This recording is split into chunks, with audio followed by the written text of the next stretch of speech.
In this video, I'm going to show you all the new features that were added in Chapter 3 of Fishing Frenzy. You will learn how to build a profitable strategy, manage your resources better, and finally understand how to actually profit from this game. This is going to be the most informative Fishing Frenzy video you have watched so far. I'm Cerber, don't forget to join our Discord community, and let's get started. Before I explain the new features, let's quickly remember how Fishing Frenzy worked before this update.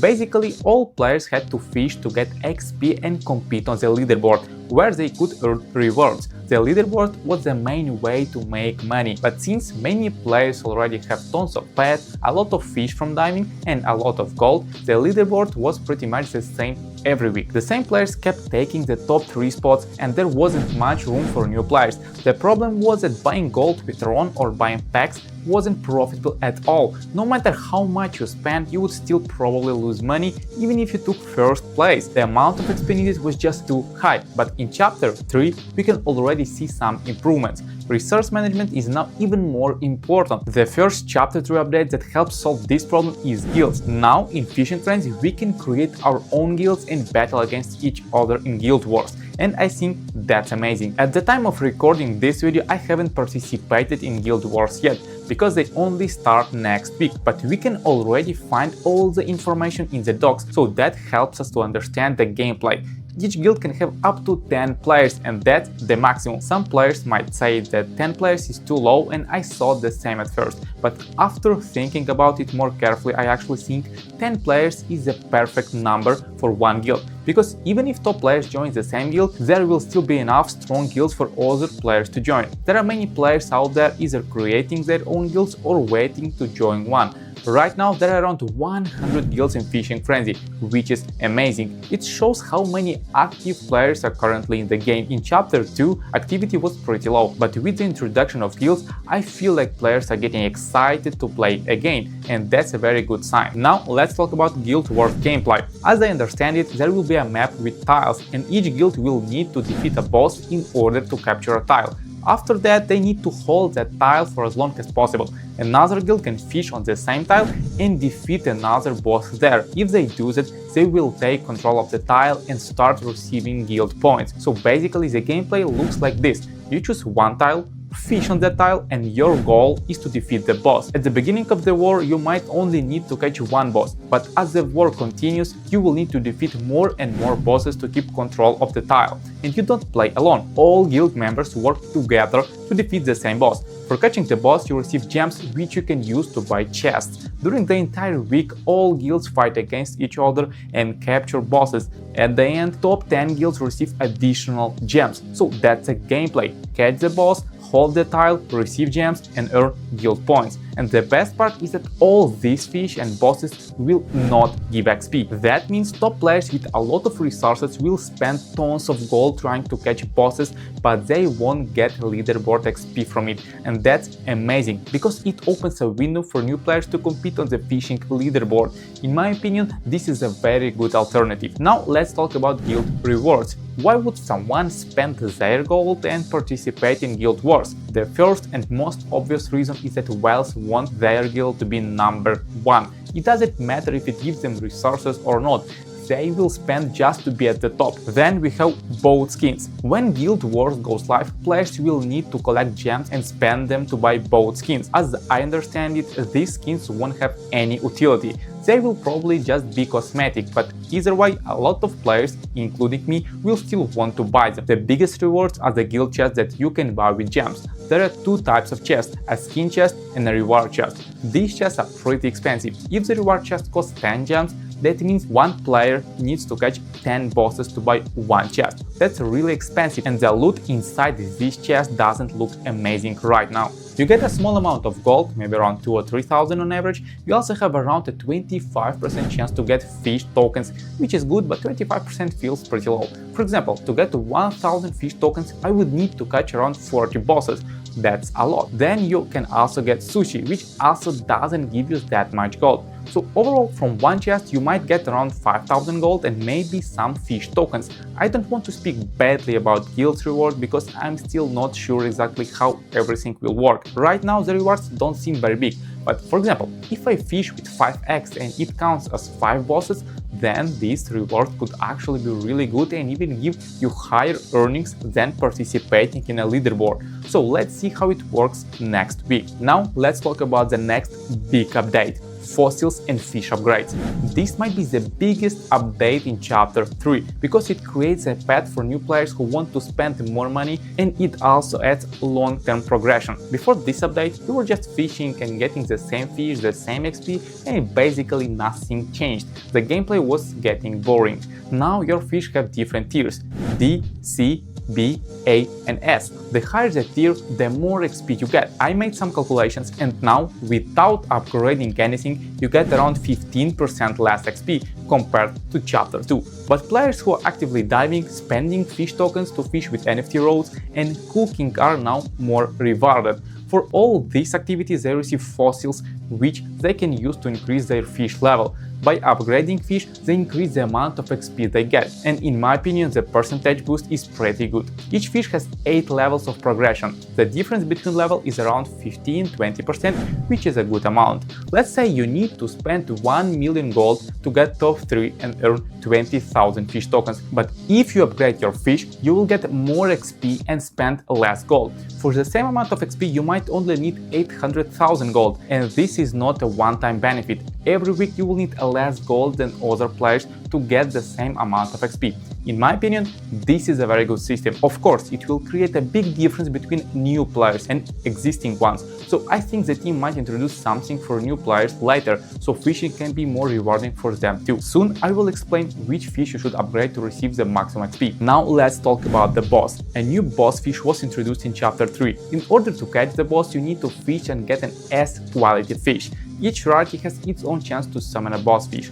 For common fish, it's only 10%. For rare fish, it's 50%. For epic fish, it's 80%. And for all higher rarities, it's 100%. If you want to summon a boss, you need to sacrifice your fish and spend 1000 gold. You will have 20 seconds to catch the boss, but it's basically impossible to defeat it in one attempt because it has too much XP. So overall, you need to catch the boss twice to defeat it. When you defeat the boss, you get 120,000 leaderboard points for each boss. So let's say you are fishing with 5x, you will get 600,000 XP for the leaderboard. If you fish with 20x, then you will get 2,400,000 XP. The boss fish is not stored in your inventory. Instead, it automatically goes into your aquarium and gives you aquarium XP as well. So fishing now has more outcomes. It's no longer simple fishing where you feel bored and play like a bot. Now everyone can have different strategies. Some players will go for bosses, some will focus on XP, and your skills, your fish levels, and your resources will decide your strategy.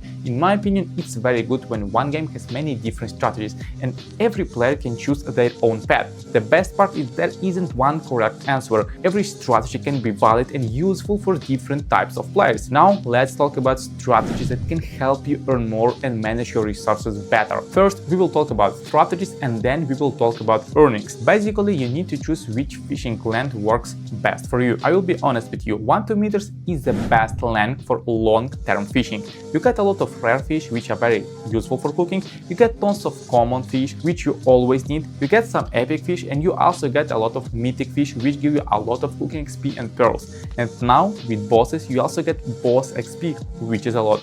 Based on my calculations, with upgraded rare fish you can get a lot of XP, around 4 million or almost 5 million XP per 100,000 gold. And that's crazy. Before this update you were getting around 3 million XP. An important note, I'm talking about the cavern location, not the normal one. In the normal location, fish give you a very low amount of XP and it's not worth fishing there. So 1-2 meters is the best length to fish, but it has one problem. To spend 1000 energy, which is 100,000 gold plus around 25,000 gold on base, you need to fish for about 1.5 hours. So that's 90 minutes of fishing just to spend 100,000 gold. If you want to get top 2 or top 3, you might need around 50 million XP. That means you would need to fish for over 15 hours in 1 week. That's kind of a lot in my opinion. Even if you get 20,000 fish tokens, that's only around $30 for all that grinding, and I'm not even counting the expenses you will have. So I'm not sure if that's the best length for most players. For me, it takes too much time, so I prefer fishing at 3-4 meters. It takes only around 45 minutes to spend 100,000 gold, and it gives me many more epic fish, which I always save for cooking later. 5-6 meters is a length I would not recommend for most players. The baits for this length is too expensive and you end up with less XP.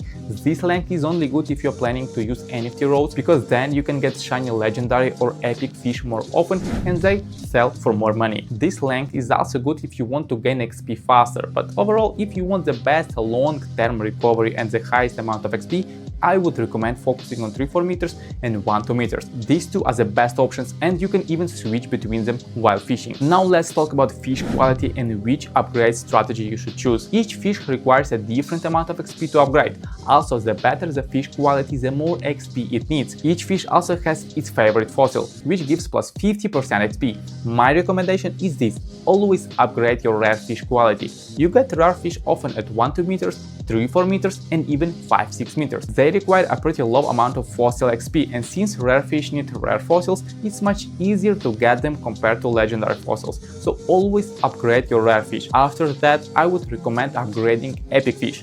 They require more fossils, but XP boost is also higher. About legendary fish, well, I upgraded them, but that's because I have a lot of big baits that I need to use. I got those baits from my referral, so overall I received around 1000 baits for free, which is equivalent to about 1 million gold. Of course, I upgraded my legendary fish because I wanted to fish at 5-6 meters, but that's only because I had free baits. You probably won't fish at 5-6 meters that often, so for you there is probably no point in upgrading legendary fish first. Focus on rare and epic fish. Upgrading common fish can be also good, but only if you have enough common fossils that give you the plus 50% XP bonus. In that case, common fish can be very useful. Another important trick is to not upgrade random fish.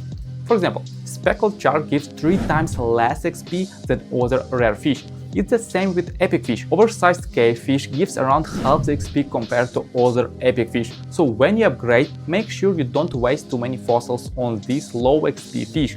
For example, I upgraded those 2 fish to level 4 and the other ones to level 5. It just doesn't make sense to upgrade low XP fish to higher levels because they won't give you a big enough boost. Now let's talk a little bit about earnings in this game and whether it's worth buying all these packs they offer every day. First, let's understand one thing. Earnings from this game are not huge and you can't just make a lot of money out of nowhere. The packs they have right now cost $80 and $50. So overall that's $130 to buy 2 packs and get around 600,000 gold. Is it worth it? Well, that's a hard question. Even if you manage to take first place, you probably won't earn that much. 40,000 fish tokens are worth around $60 plus the chests you get, so maybe around $100 or less in total. That still won't even cover your expenses. Also, 600,000 gold is probably not enough to take first place. You might need around 1 million gold or even 2 millions. But these packs are useful because they include mythic bait, which can give you a lot of mythic shiny fish that you can catch and sell later. So in the end, you might pay way less than the full price. But resource management in this game is the most important thing. A lot of whales spend tons of gold every week and they can make it unprofitable for everyone else to compete. If some players are spending too much gold, then you shouldn't spend yours because you will probably lose. You will need to wait for the perfect week when leaderboard XP is lower, so you can jump in and get rewards much cheaper. This game is all about managing resources, and besides the fishing leaderboard, you also need to combine your fishing with cooking, so you can get a good position there too. Also, in a long-term play, you get gold from battle pass and energy from cooking, so you always end up recovering about 50% of gold you spend. It's a very strategic and difficult game, but if you play smart, you might earn something in the long term. For myself, I have an Excel table where every week I enter the amount of XP needed for each leaderboard position, the reward for that place, and then it automatically calculates how much gold I need and whether I will profit or not. But this table is personal and it depends on your account and your numbers. If you want help understanding whether it's profitable for you to fish and spend gold, message me in my Discord community and I might calculate everything for you. So, what do I think about Chapter 3 and Fishing Frenzy overall? This update opened a lot of doors for both new players and old players. Fishing is no longer boring. Now it has many outcomes, possibilities and strategies. You need to progress your account, and that progress will help you spend less and less over time. You can accumulate resources through free fishing, then spend them to earn rewards, reinvest and upgrade your fish. The key role here is resource management. If you manage your gold, bait, fossils, fish tokens and timing correctly, you will have a much better chance to profit in the long term. And I'm going to end my video here. Maybe soon I will record a new video about strategies or about improvements that can be made, so follow my channel and turn on notifications to not lose my content. Thank you for watching and see you in the next video.